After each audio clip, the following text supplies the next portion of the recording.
All right.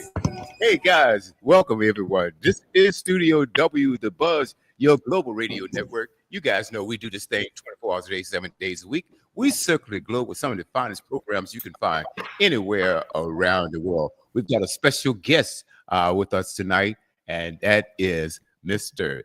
Jeff Bird, Fellowman Jeff Bird. He's a groove. TR, meet Jeff. And before I read off his bio, I've got a little something that you might remember. Anyway, meet Fellowman Jeff Bird, TR Van Meter.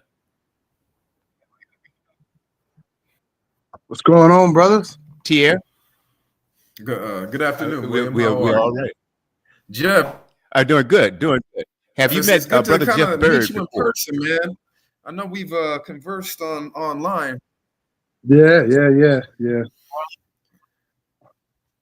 This is wonderful. This is wonderful. No, I was wondering, have we met at the Clave too? Hey, Ted. At a Clave. I haven't been to a Clave in a minute, so I wasn't sure, to be honest with you. All right. Guys, hey, and welcome, swing sister Tiffany Hilliard. Hey, Tiffany. Hello. Good evening, gentlemen. How are you? That's my North Carolina sister right there. That's right. Okay, and you guys already know. And Brother Robert Hicks. He's joined the panel right now. And hopefully Nakia Watts will be on along with Tanisha Holmes. They are swing sisters. But I thought I'd do something fun. Tia, I think you might remember this. This is when we started Groove Talk Radio. And we're going to drop some clips like this for Groove Swing Speaks in the future. And we'll probably use the panel voice. And Jeff, we have a panel each and every week on Tuesday. So please share this with your friends. I know you are out there in New Jersey and you're running for president of the Central Jersey Grad Chapter. But I'm going to read it all here in a little bit. But I thought this would be fun to play for you guys. Hey, Tia, do you remember this? Yeah.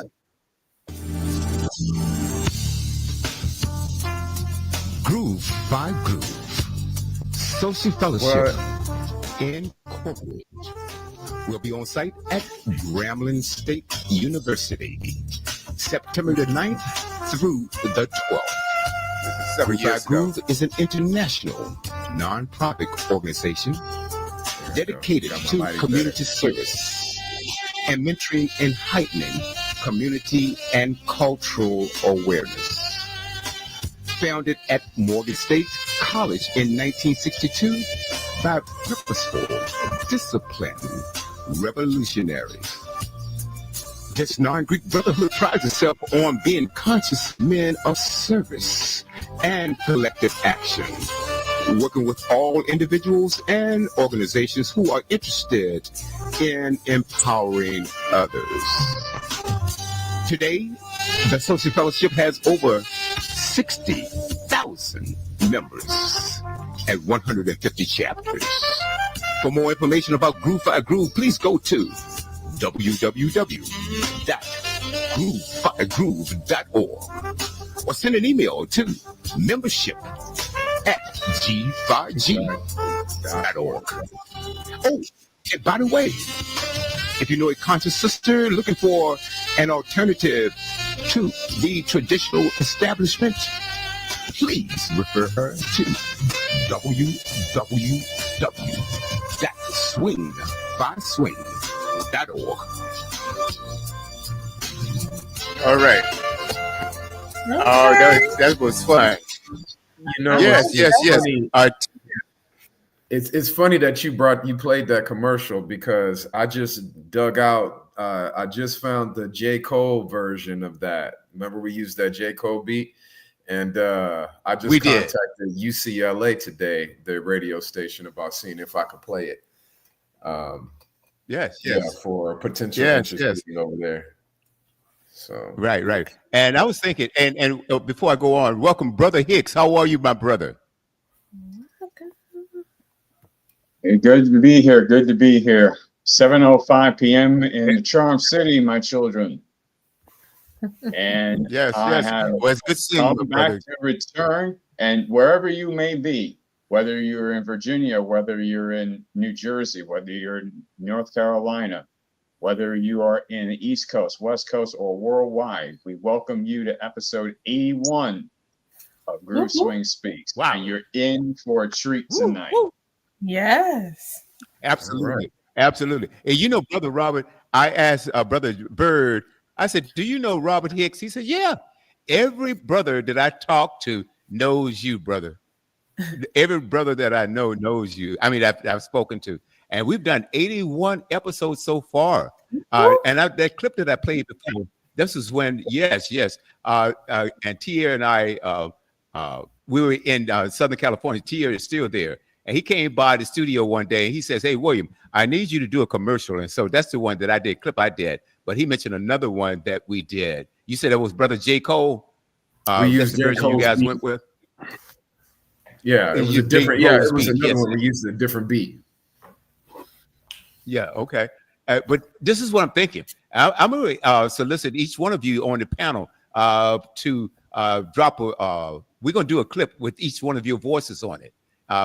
Maybe separately, collectively, or whatever it is. But I kind of like that. I like that groove. But anyway, without further ado, let me introduce to the world our fellowman, Jeff Bird, member of Groove 5 Groove Social Fellowship, a pro wrestler, 26 years, a caseworker for the state of New Jersey Department of Child Protection, husband, and he pledged and graduated from Fayetteville State University. Born and raised in Fayetteville, North Carolina, currently living in Lakewood, New Jersey, and currently running for president of the Central Jersey Grad Chapter, and currently serve as Sergeant of Arms during the delegates meetings at the International Conclave. Brother Bird, welcome, my friend. Thank you so much for joining us. Thank you for having me. Thank you for having me.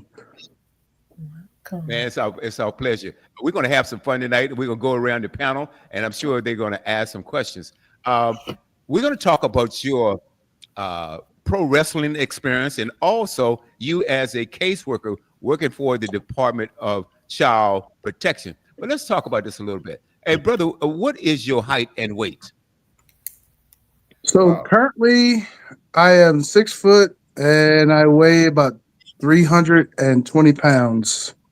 And that's a 40-pound drop. No wonder you. No, 40 pounds. No wonder you serve as the Sergeant of Arms. Yeah, that's about right.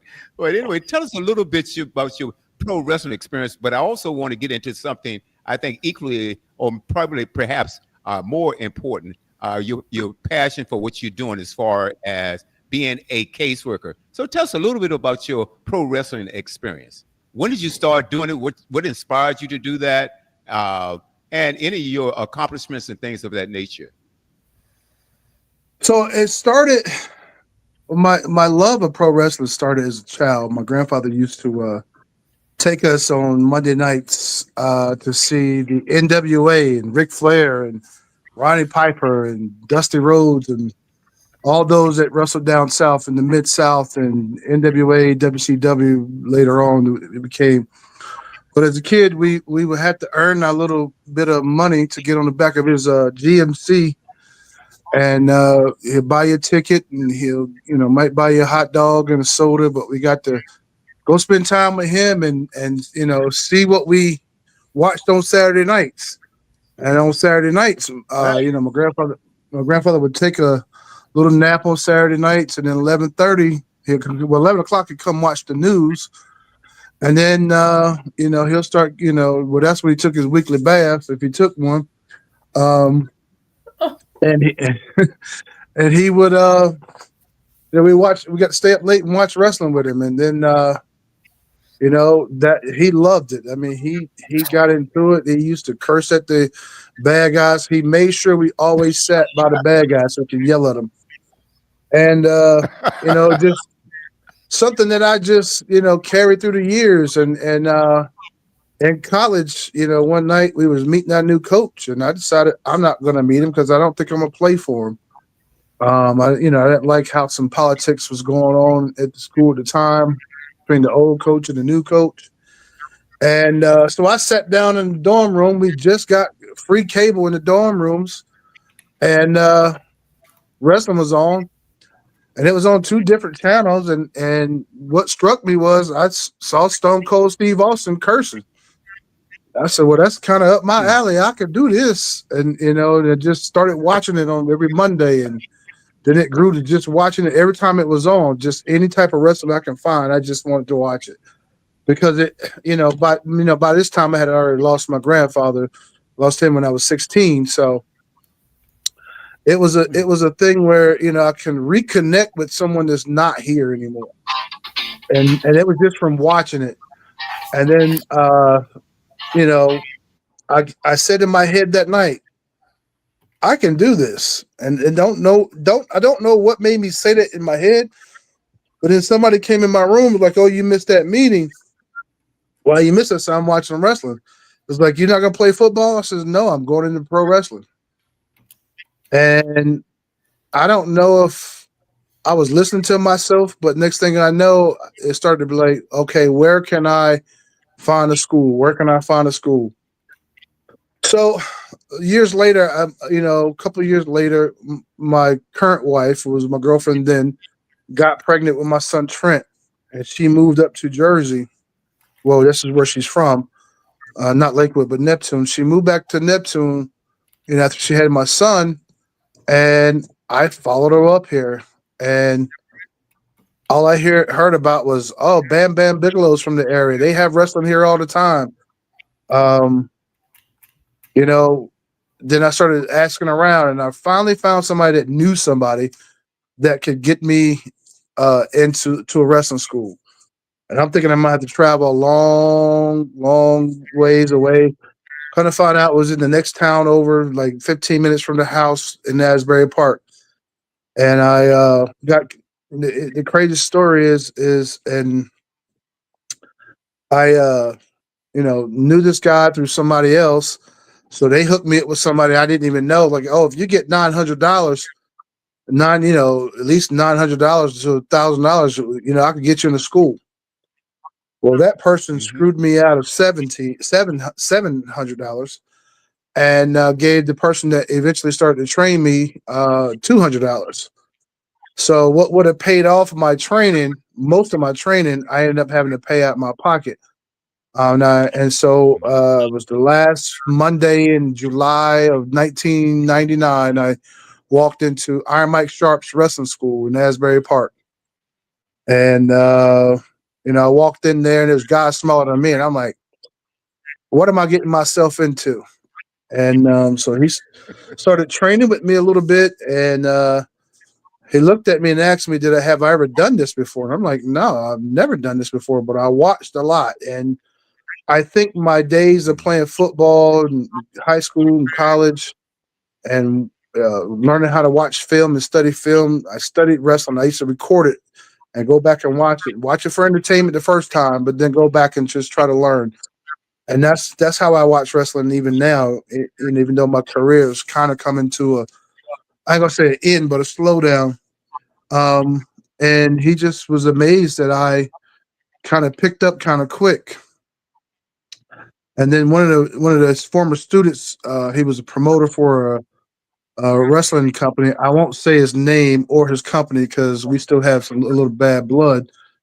But he came in and Iron Mike was like, "Hey, do you got something for him?" And he's like, "Who is he?" He's like, "Oh, he just joined the school like 4 or 5 weeks ago." He's like, "Maybe next time when he get more, experience on his belt." So at that time, one of my friends, Antonio, goes by the wrestling name of Tommy Force. He threw me in the ring while that guy was there to show him what I can do. And that's pretty much how my career started. I ended up doing battle royals before I had my first singles match, and my first match ever was on January 22nd in the year 2000. And that's how it all began. Right. What was your stage name? So I started out back then. I tried to be a Muslim, and I used my Muslim name Hashim Ali for years. And then I decided that after taking a little break from wrestling, which is a whole nother story, I decided that I wanted to come back and reinvent myself. So I wrestled as Hashem Ali, the Ebony Experience Hashem Ali. Then I went to during the Iraq War. I said I really wanted people to hate me, so that's when they had that little deck of cards, and they was saying this guy is the Ace of Spades, whatever. Mm-hmm. And there was a guy named Chemical Ali that the army was looking for. So I added added Chemical to my name, became Chemical Ali, which got me death threats on the internet back then. People would come to shows and want to try to fight me for real. I used to pretty much push the envelope when I did my promos. People were like, my son's over there, and I'm like, well, if he comes back, maybe he'll get a back row seat to the show.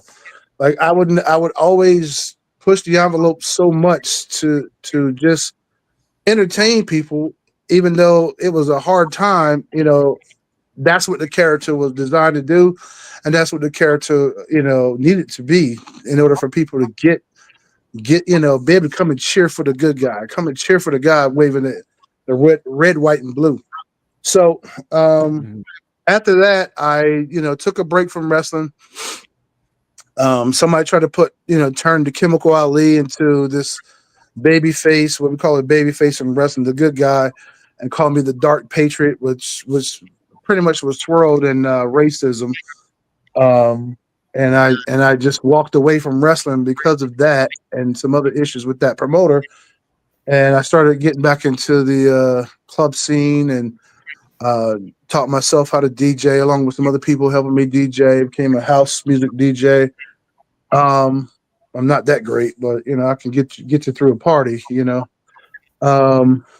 And when I came back, I says, I want to honor my brother of Groove 5 Groove in Fayetteville State, Sylvester Ritter. So I decided to develop a character that would not be the Junkyard Dog Jr. or Junkyard Dog 2.0, but to still have my own individualism to it, but also add some of his some of his style to it. So I became the Atomic Dog, which I go by now, and I think I've been doing that.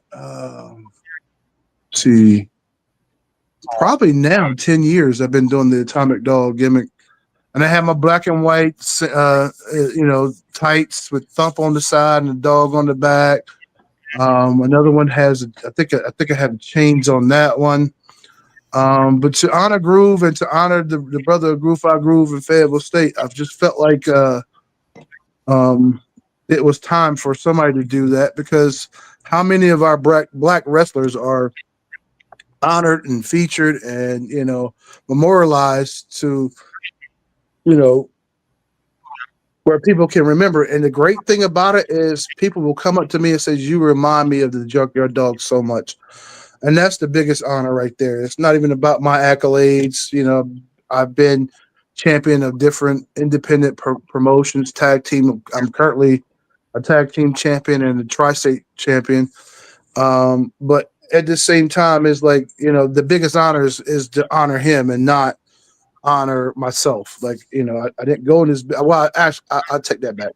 I went into this business because I wanted to be famous and rich. And then when I got into it, there's nothing better than being in a VFW or a church hall, outside in a parking lot, anywhere they can set up a ring and they play my music and they entertain kids and parents, and somebody's going through something. They got drugged through to a wrestling show and they had a good time. And you was my favorite part of the show. That to me is the best thing I could ever hear, witness, or anything. Like, that's just so heartwarming for me. So, but that's just basically my, unless you guys want a few crazy stories, but other than that, that's my wrestling career in a nutshell.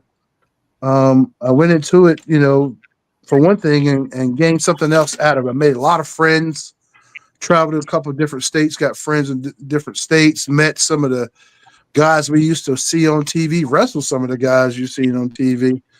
I wrestled Tony Atlas. I wrestled The late Jim Neidhart, Anvil Neidhart. I wrestled Nikolai Volkov. I've wrestled Snuka. I can't even go down the list. King Kong Bundy. There's a lot of people that I've wrestled in my years. It's interesting. That's interesting. And I'm gonna go over to Tia because when I sent out your information last week, Tia says, "Oh, I've got some questions for this brother," and then we're going to welcome Al. But let's do this. Nakia Watts, hey, my sister, how are you? I'm pretty good. Yourself? Great. Thank you so much. I'm sure you have some questions here, but let's go to Tia. Tia, what questions do you have for Fellowman Jeff? And then we're gonna go to Tiffany, Robert, and then Nakia in that order. Okay. Okay. I personally never got into wrestling, but it was crazy because a lot of my best friends did, and yeah, I was always the odd man out. I was always the annoying person who said that, this ain't real, right? And, I know that people who love wrestling hate people like me who remind them that this isn't real, But, over the years, I've come to understand, gain more respect for it because from what I understand, you guys are like, you have three parts. You're like an athlete, an actor, and a stunt man, right? But could you maybe tell us, I mean, like you said, like you're a champion in like the tri-state area, I believe you said, how much of it really is faked and choreographed, and how do you like actually get to become a champion if it's choreographed? So I'll start out with saying this, and this is what I tell even my family members or friends. You can't fake gravity, no matter how much you plan it, you stage it. Gravity is real. Momentum is real. So when I throw the soup bone, I had to sometimes remember that this guy across from me I rode with, or we're going to get beers afterwards. There's an element, and now I'm going to say it because they have a Netflix special on about WWE. There is an element of planning before the match, with the ability to improvise and change things during the match. Sometimes you plan to land on somebody some way, and it's in the terms we use in the ring in the locker room, it's a little stiffer. Sometimes when you're wrestling your friends, we may say to each other, "Go, make sure you lay it in so the crowd gets what they want." One of the greatest things in wrestling is when people that, like you say, know that it's staged or know that it's predetermined. When you hear them say in the ring, "That had to hurt," we're doing our job. That means we did something that no matter how staged you think it is, it had to have an effect on both wrestlers in some way. It's a form of entertainment. That's what they call it now. Sports entertainment. It's a form of entertainment with athleticism. I like to tell people all the time, well, they practice football, they practice basketball, but when somebody gets hit hard, they get hit hard. Football players get a helmet, shoulder pads, knee pads, thigh pads, a butt pad, hip pads, neck braces. I know because I played it. But at the same time, wrestling is something that you have to have a level of trust in the other person, or if you're in the ring with 2 or 3 people, you have to have a level of trust for them to go out there and perform the act of fighting and not hurt each other. As far as how do you get to become champion,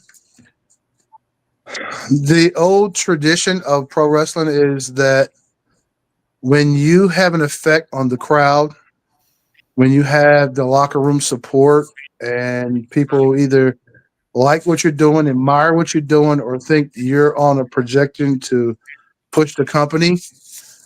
The people that plan, pay, and book the wrestling shows say, hey, we want you to be the face of our tag team division, of our heavyweight division, of our currently tri-state division of Funhouse. And I am promoting Funhouse Wrestling. We promote a show that caters to children and families. We're not like hardcore and all that stuff. We're trying to bring back we're trying to bring back kids to wrestling so we can have a future for the business. Like I said earlier, to be at a show at 7, 8, 9, 10 years old, and now I'm doing it, it's because I was inspired by somebody that was doing it before me. So shout out Tri-State Funhouse Wrestling. So the promoter of I keep saying Tri-State, I'm sorry, Funhouse, his name is Andrew Morgan, and he's one of the guys that when I first started coming around and to train, he would come around and visit. He's out of Staten Island. He would drive down to Asbury Park about an hour, 15 minutes, train with us, give us advice, and he started pushing me, at an early stage of my career. He's a brother. He's not a brother of Groove, but he's a brother. And he's always, promoted me, pushed me, asked me to be on his shows.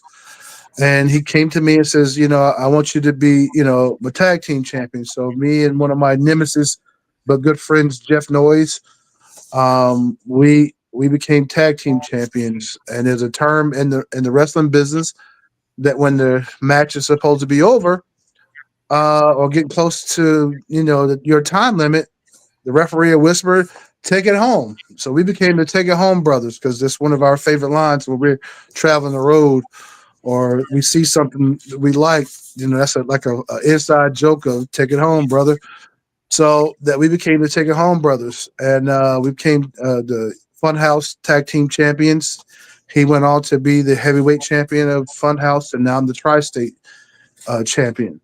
So that's determined by those that's in charge. It's not about going out there and strong arming somebody, beating them to submission and then pinning them. It's about, someone saying, you know what, I'll agree to go out there and be your champion. And the other person saying, you know what, I'll do the favors and the honor of, putting you over, letting you win. And, my time will come where I have to hand over the belt, which hopefully Andrew's not watching this, but hopefully, being the champ requires you to be on all the shows. So as soon as he want to take it off me, it's fine with me. I want to eventually in the next year move from the ring to the behind the scenes, and, show my creative mind into being on that other side of determining who is going to win, who's going to be next to be featured out there. So that's basically how it's determined and how it's selected. Okay. It won't by my choice. Trust me. Yeah. So I think I'm up next. First off, I can't remember when you left North Carolina. I'm gonna just start right there. You left in here. I left North Carolina in 1998. Good gracious, a long time. Okay. My question to you is, what is the best thing that you love about doing it, and what is like something you could do without? So the best thing about wrestling for me, honestly, people would say the fans, that's a big part. It's a big. So I would say this: 1A is the fans and what they get from the show. People work all week long, deal with jobs, deal with the kids. The kids had a rough week. One of the greatest things is when, like, I'll say the autism community or developmentally challenged community, when they come to shows and just the love on their face. And if you've never been booed by someone that's, have a developmental challenge, you have not been booed because they boo the worst. but they Oh, cheer the hardest. Hmm. And they want to hug you. They want to love on you. They want to take pictures. So that's 1A. 1B would be the camaraderie in the locker room with the boys and the girls. Over the years, I've seen, girl wrestlers or female wrestlers. I won't say girl, female wrestlers, one or two a show. And now, even on the large scale, to me, some of the best wrestling right now are females. But to see the business grow. So just the love in the locker room, the jokes, the hanging out before it and afterwards, going to get a bite, and not even talking about wrestling, but just talking about life. And I have my brothers of Groove I Groove, and I have my brothers of the Ring. And like I mentioned, Jeff Noyes is he's a brother to me. One of the referees / managers, SPN, he's a brother to me.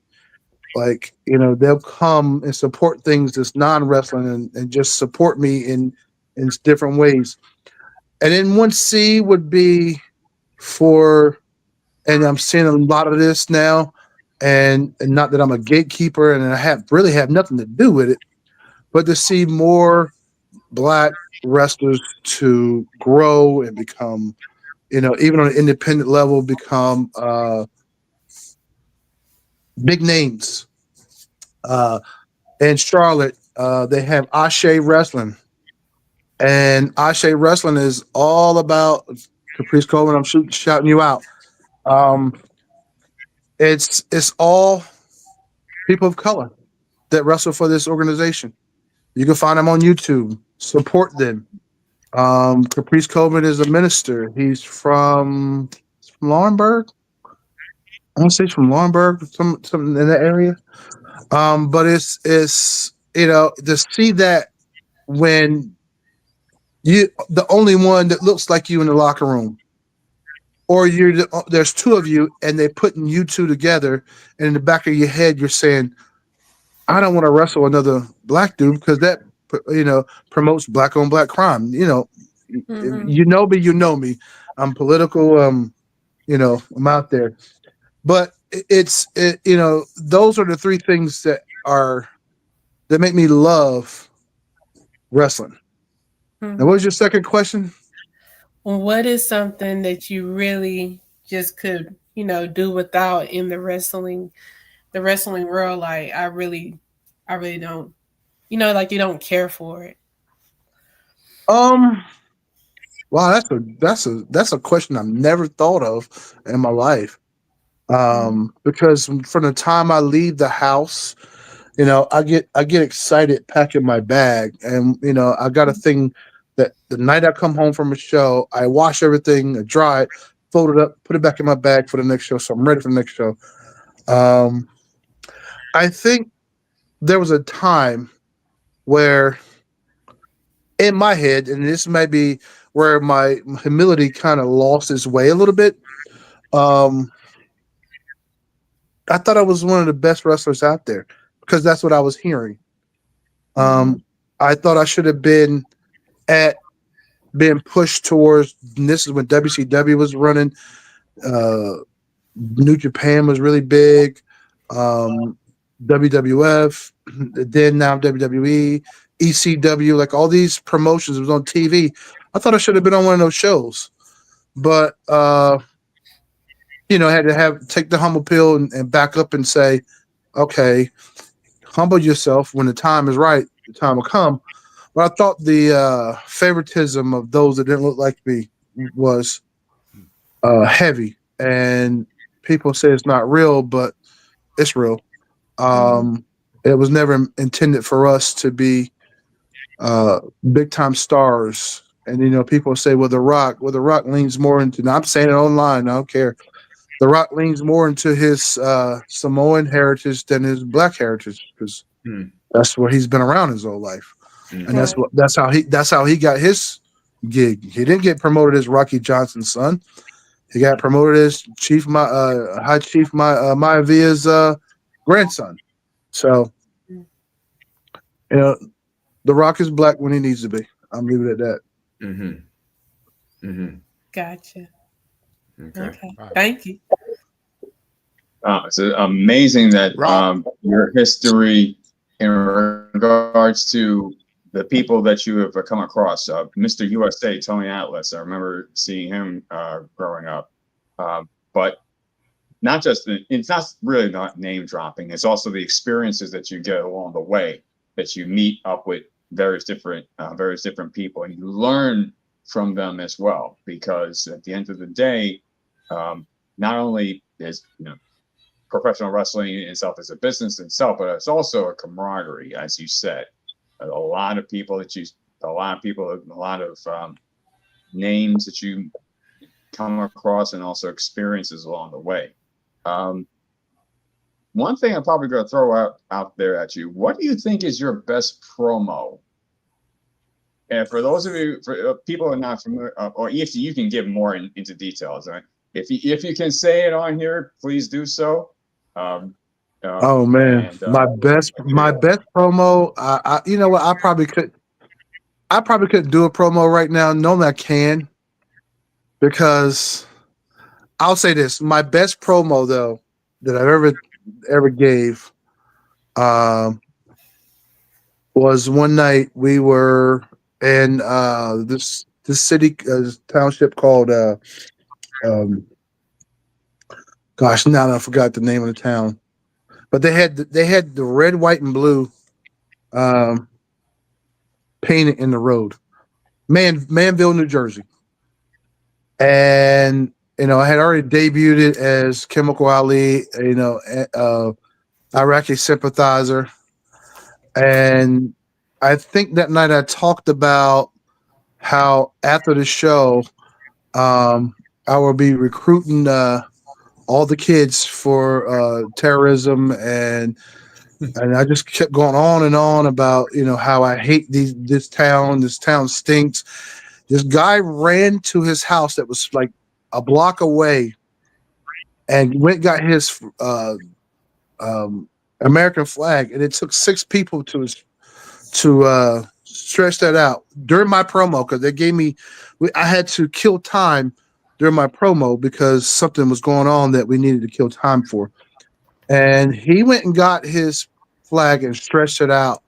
And I made sure that I got thrown into that guy every time. And the whole time that I was wrestling, I was still doing my promo. Sometimes you have to have a great premises of why you're doing a promo. As the Atomic Dog, I really haven't done promos. I pretty much bark the whole time, or I might get in the ring and say that you think you're the up and coming superstar, you're the baddest man in the land, but I'm the biggest dog on the yard, or something like that. But I wouldn't really go into promos. Promos really work for guys like John Cena, now Jey Uso. But promos really work for bad guys, because most of the time, and especially in independent wrestling, most of the time not all the time, but I would say 40% of the time the bad guy's going to lose. So all he has is his promos. That's all he has. And during my early career, I was discouraged from doing promos because, one, they said black people can't talk. And then once I get heated and I have a little libation, I go from being professional to being country, and people don't understand what I said, and people that know me don't understand what I said. So maybe one day I'll give you a promo, but right now I don't even know what I could give you one on. No problem. Sometimes, like I said, the best wrestlers sometimes don't even have to say the word. Their actions speak for themselves in the ring. Mm-hmm. So that's so that definitely. The other question I think I had is, because of the sense of you are a professional wrestler, you do have what kind of a regiment do you have, like regards to exercise, in diet, anything of that nature? I'm laughing because You know, first of all, I know because it's very physical. It's very demanding, and obviously, you know what the time that you're in, and you know the movements and everything of that nature. So, if you like give an example of kind of like a regimen that you have. So, first of all, glad to see you and hear from you, and keep fighting, brother. We got your back, and calling us when you need us, man. So you know, I'll say this for when I was younger, I would do the gym. I would train Mondays and Thursdays, and then I would go to the gym after training. So we leave training about 10:30, 11 o'clock. I go to the gym for 2 hours. The other days I would train after work. You know, there's a point where you try to eat right. You try to, make sure that you're, hydrating and all that stuff. And then, I guess the true wrestling mindset kicks in. And then you train maybe 3 to 4 times a week. You're gonna have a burger. Make sure you give me extra ketchup and mayo for my fries. I know I got A1C that I gotta watch, but give me a regular Coke. I'm telling some secrets I probably shouldn't tell. Before the match, I'm probably gonna have me a libation or two, a couple of beers. After, we're gonna have a lot. I mean, it's all about the individual. Now at 51 years old, with work, I hope to get in the gym 2 to 3 times a week. Try to watch what I'm eating. Don't judge me, but I got some chicken on now. About to make me some chicken and pastry. If you ain't from North Carolina, you don't know. If you are, Tiff, I know you know. I'm about to have me some chicken and pastry tonight with some snap peas and beans. And yeah, I mean it's all about the individual, how you want to look. One of the reasons why I never made it was because someone told me, and I won't call his name out of respect, but he asked me to do something about my body, and I says I go to the gym 4 to 5 times a week. He says I'm not talking about the gym, and that let me know right then and there that if you can't accept me for my genetics, if you can't accept me how God made me, then I'm not worth it to you, and you're not worth it to me, because I'm not going to put my body, through what I've seen from other people. When I've seen, enhancements due to people at 40 years old, at 30 years old, at 20 years old. So I try to watch what I eat. I try to drink a lot of water during the day.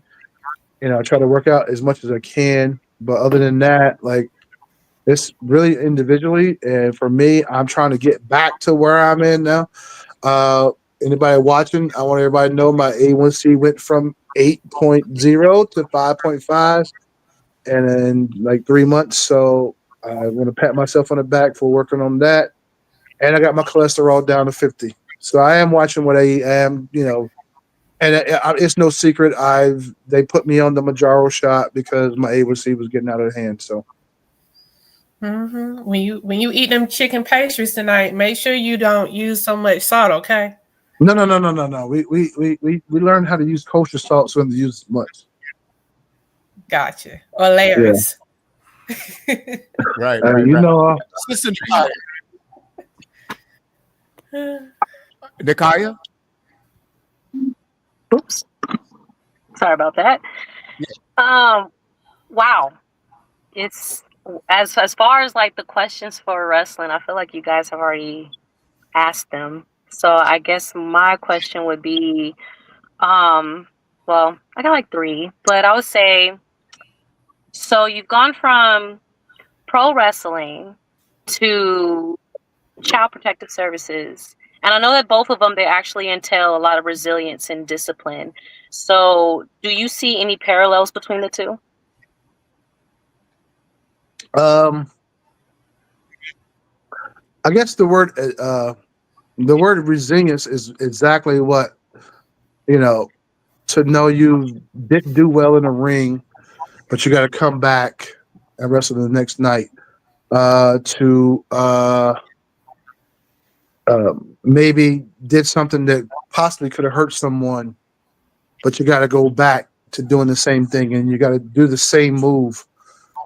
The same way with child protection is something that go right with a family or a child, but you got to go back to them. Or people,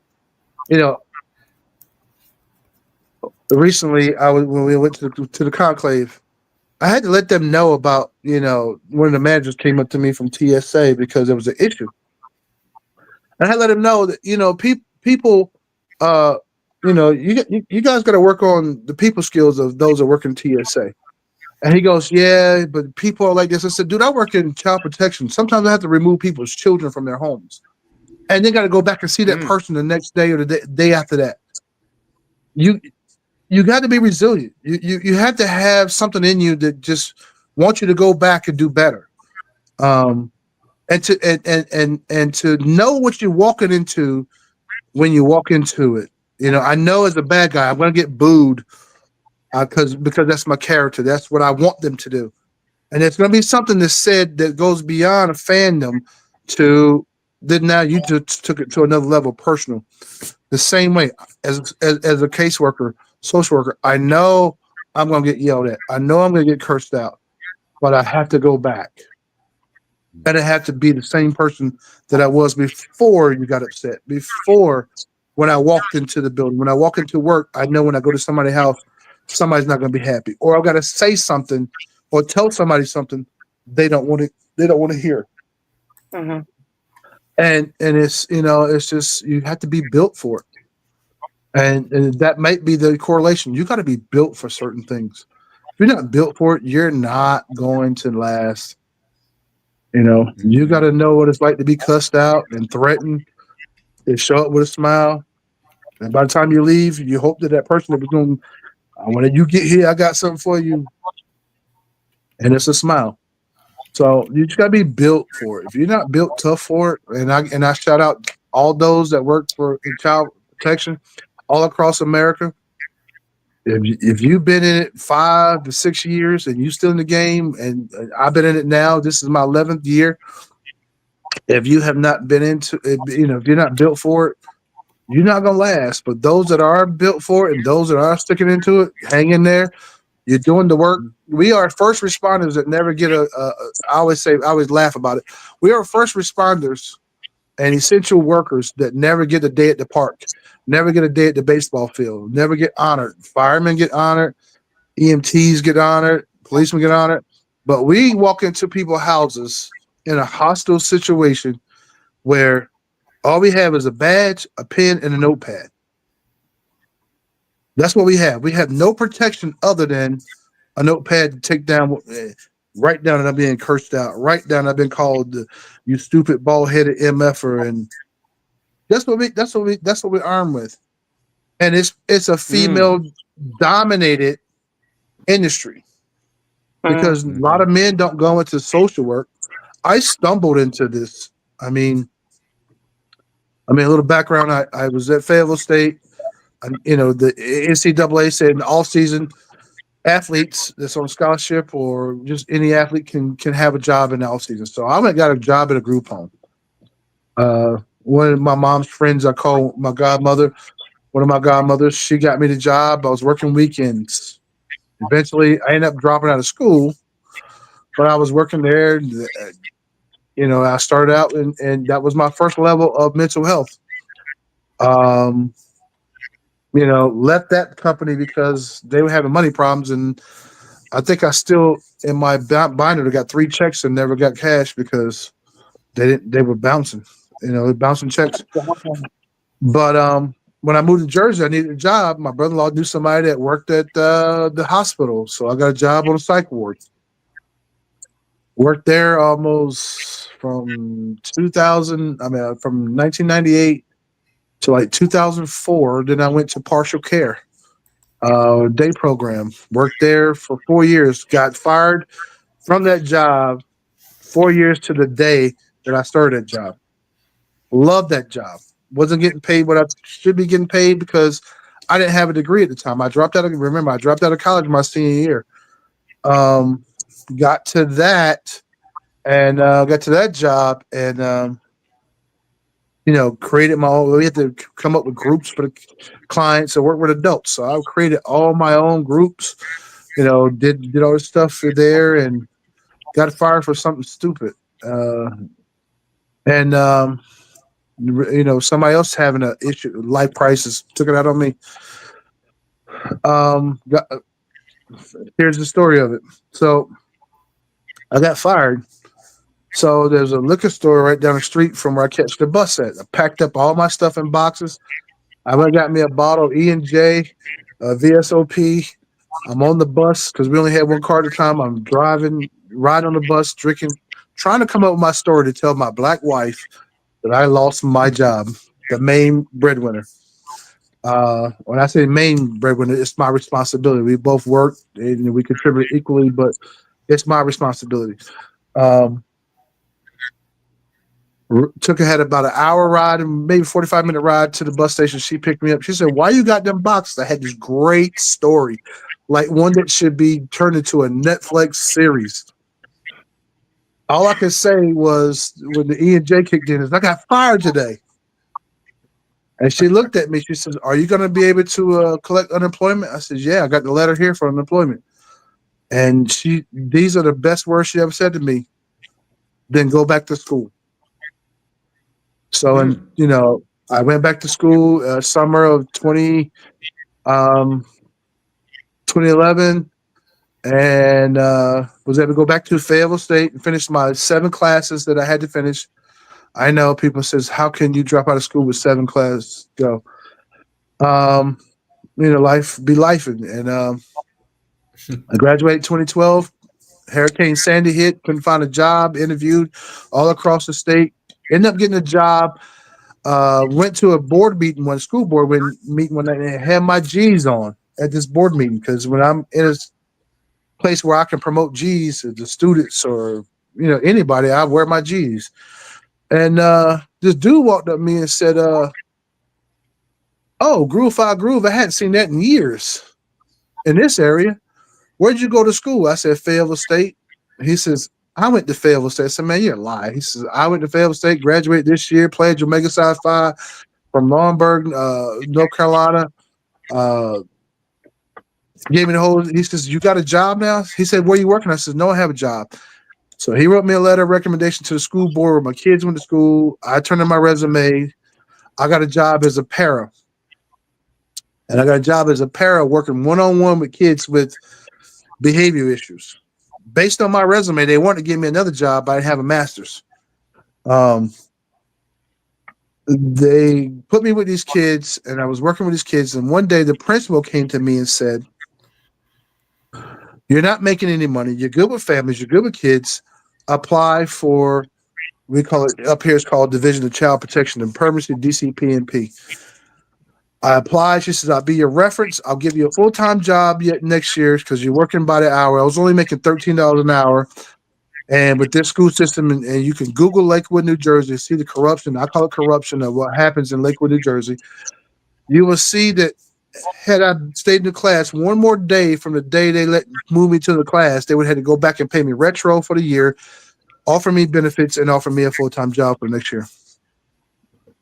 They moved me out of classroom for one day, so they would have to pay me a retro check, move me back to class the following day. And she didn't like that, so she asked me to apply. She would be my reference, one of my references, and she would also give me, a strong letter of recommendation and give me a full-time job. So, with that being said, when the day came that they offered me the job, I took it, and I've been there for 11 years. And there's not an easy day. There's not, every day's not hard. It's gonna be something to go down that day, but at the same time, you're prepared for it. You walk in expecting the worst, and when you go home at 5, which is a good thing, hey, it was a good day. Some days I don't get up to 8 or 9 o'clock. I didn't know if I was gonna get up today. I was like, I hope it'd be off by 7. I have to do this from my phone in the car or whatever, but. You don't have to go into nobody's house and then perform some like wrestling moves to get the kid out. Like, No, no, no, no. No, none of that. Give me No, Jimmy. no, no. No. Okay. If it gets to that point, we're just gonna call the police. But you know, said entertainer said, I wish you know would. You know what I mean? Mhm. You know, Understood. That's amazing. if I have to get down, I have to get down. I'd rather be judged by 12 than carried by 6. Ice Cube. I heard that. I heard that. Let's see. Tier. Okay. All right, Mr. Bird. Let's get into it, man. I want to hear how you feel about the racism in wrestling. I once heard. I don't know if you guys remember when the Me Too movement was going on with all the ladies and everything, and I heard somebody on TV saying that you never see like a lot of this Me Too people paying attention to it, or the women getting recognized and respected in a lot of these conservative careers. And they started saying, you know, you never see like any lawsuits or any progress made with truck drivers or defense or the WWF, the wrestling. And it occurred to me, I was like, the WWF is conservative. So how conservative is it? How much racism is in wrestling? What's it like to be a black man in that sport? So growing up, watching it, you know, you had your I'm gonna throw back some names from Rufus R. Jones, S.D. Jones, Pistol Pez Watleys. You had your Coco B. Wares, your Junkyard Dogs. You had all these guys, and now understand that wrestling history was the good old boys business. You know, the fans mostly predominantly white, Caucasian. The wrestlers are mostly Caucasian. All the owners, like the NFL, are Caucasian. The racism comes in is we want you to laugh, make people laugh, be a joke. Here's a racist thing that people never thought of. You ever notice that only black wrestlers do headbutts? The reason behind that is because they said we had harder heads back in the early days, that we had harder heads, we had harder foreheads than most people. So that's one of your special moves is do a headbutt. And so one of my special moves in a fight. Is it true? I mean, to get the upper hand, I'm gonna headbutt you on the bridge of your nose to make you dizzy. That's it. The one hit a quitter didn't work. That the next move is a headbutt. But to go out there and basically, you know, dance around and jigaboo and you know, talk a certain way and make people, you know, really make people know you're black. But then what happens is we can't be black as wrestlers. Or some people, if there's somebody watching my Facebook, they're not gonna like this, but I do not care. We can't be black as wrestlers. They're gonna hire the John Cenas. They're gonna hire the Jey Usos. They're gonna ask everybody else to do the hip hop stuff while we go out there and make clowns of ourselves. You know, that's where the racism and the writing comes. Okay, we're gonna put this belt on you, but we're not gonna make you the main guy. And if we do, we're gonna do it for so long. One of my old friends, Ron Killens, he live in North Carolina. They call him R-Truth. They fired him. They had him, you know, through the years. They had him be the joke, the funny guy, because he is naturally funny. He could be at a funeral and you be in the back, or you could be on the front row, sit beside him, and you're gonna laugh the whole funeral. That's just how funny he is. But they made him the joke of the WWE, and when they fired him, the fans loved him so much that they hit Twitter, which I'm not on, or X, I'm not on no more. If you know my political life, you know I don't support anything conservative MAGA. That's right. They brought him back after a week, He went on TV, cut his hair, which if I was with him now, I would have been telling him right now, boy, you should have been cut that hair with him, them dreads falling out in the front and only in the back, but that's our jokes, about being bald. They brought him back, and I thought they were going to do something with him, good storyline, and they either take him off TV or they make him a joke again. Like, if you're not being a joke for certain promoters, and that's one of the reasons why I walked away from wrestling for 2 years. You made me the champ. I was a champ for a wrestling promotion, but never won a match. I always got this, it was a non-title match or there was a disqualification but I never, somebody done the favors for me in 1, 2, 3, because the promoter was a racist piece of crap. And if anybody that's watching this still loves him, if he's alive, I don't know. If he's dead, good. I said it. That's just the real me coming out. Just like the guy that screwed me out of $900. So he's black. It was probably drug money or welfare money anyway. That's what was told to me that he said. But what happened is I went on to be that wrestler that, despite my skin color, you got to watch. You have to pay attention to me, because I'm gonna go out there knowing that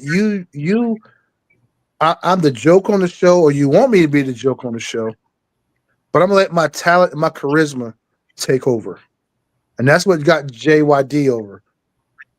If you ever watch a JYD match, and people gonna get mad at me, especially the brothers gonna get mad for me saying this, he didn't have the greatest talent when it came to wrestling. However, he had the charisma. He knew how to pull the people in. He knew how to go. That's why Bill Watts, who was one of the biggest racists in wrestling, says, I want this guy to come down here to Louisiana in this area. I'm gonna put the belt on him, and I'm gonna sell tickets. And if you went to a Mid-South wrestling show back in those days, that crowd was probably 50-50. There was more black people there, or just as many black people there as white people. And he was able to draw people to his shows. If you can't draw, we call it putting asses in the seats. If you can't put asses in the seats, you're not going to be on shows. So to be a black wrestler, knowing that you might be the only one on the show, you got to give your best, because you're always like someone, one of my wrestling fans to be on TikTok. He's always upset that black wrestlers are not helping black wrestlers, that we're not gatekeepers. Well, we're not gatekeepers because we're standing with 1 foot outside the gate and 1 foot inside the gate. And then when we get inside the gate, we get sent back to that little line of being outside the gate and inside the gate. So the racism is there. It's getting less and less over the years, but you still see promoters that don't like my political stance. So when I say I'm slowing down the wrestling, it's because a lot of promoters don't like me, because in 2016, really 2015, I was anti-Trump, and they are pro-Trump, and a lot of promoters call me racist for defending my race. And so I decided that I was not going to work for people that are racist, and that I'm not going to dumb myself down for you. Right. Especially when you're a high school dropout, and I'm taking political science classes. That's my minor. I watch C-SPAN when people are not watching. I listen to congressmen that don't have my best interest in mind, to hear what they say. I don't just watch CNN and MSNBC and look at TikToks. I actually listen to them talk. So when you're trying to tell me I'm not educated, you're probably the dumbest person in the world, because you're showing your poorly educated self. And that's where wrestling really started to slow down my career. And what really hurt my career, going to your question, was there was a wrestling match where I was losing a belt to someone, and they want this guy who now I know is I thought he was joking, pulled out a Trump hat and started trying to stick it down my mouth and beat me with the hat on his fist and all, and put it on his head. And they all thought it was great. And everything that was planned was done. But then to make it worse, when I punched him in the face in the back of the locker room, because he said this is for Trump. So when I got in the back, I said this is for all the black people, and I punched him in the face and stumbled him. But they don't want to tell that story. They pretty much put a story out that I'm hard to work with, and that's been my reputation since then, that I'm hard to work with when I'm the quietest person in the locker room. So yeah, because you wouldn't bow down and take it. Guys, I can't believe that we are out of time. Oh my gosh, I'm so sorry. No, don't apologize. That's how good this conversation was and is. So you get the final word, Brother Jeff. What would you like the audience to know? You get the last word. So my final word won't be for wrestling or my profession of child protection. My final word would be to the culture, to my people, to those that look like us. We said we were going to sit on the sidelines, sit this one through, but we may not last another 3 years of what was going on right now. Mm-hmm. Washington, D.C., the immigrants is a test run. Mm-hmm. We know what happened in 1938 and 1939. It wasn't the first reign that got us Hitler. It was the second reign. Learning from your mistakes. We as a people have to learn from our mistakes, but we got to learn from what we do right. And if we don't jump in this fight right now, we next. Like in the movie Life, we on deck. When Ray and Claude was talking, we on deck. We on the upper room of politics right now. And if we don't step up and stand up and show out, because those 5 seats they're trying to take, one of them is Jasmine Crockett's seat. That's right. She's the target of those 5 seats. But I'm letting them know right now. I'm taking my glasses off for this one. Here's my promo, Robert. I'm letting them know right now.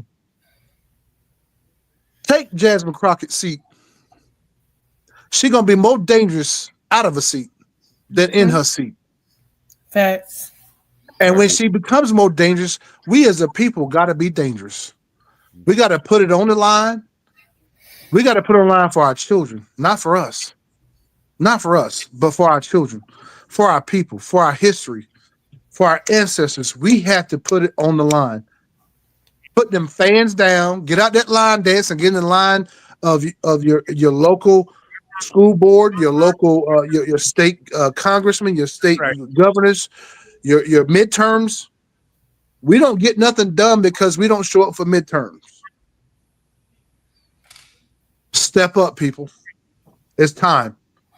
It's time to be the leaders that we are. We lead in everything that we do. It's time.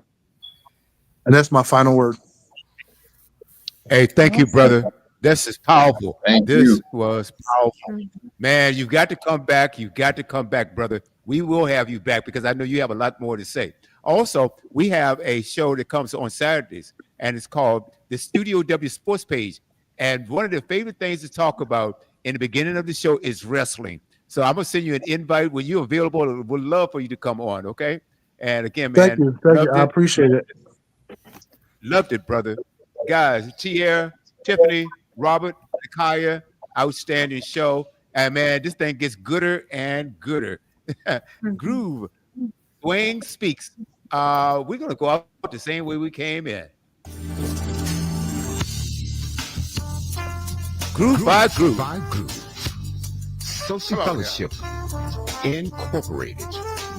Hey guys, enjoy. Ramblin' State. Enjoy your evening. September the 9th through the 12th. Groove by Groove is an international non-profit We'll do that, dear. organization dedicated to community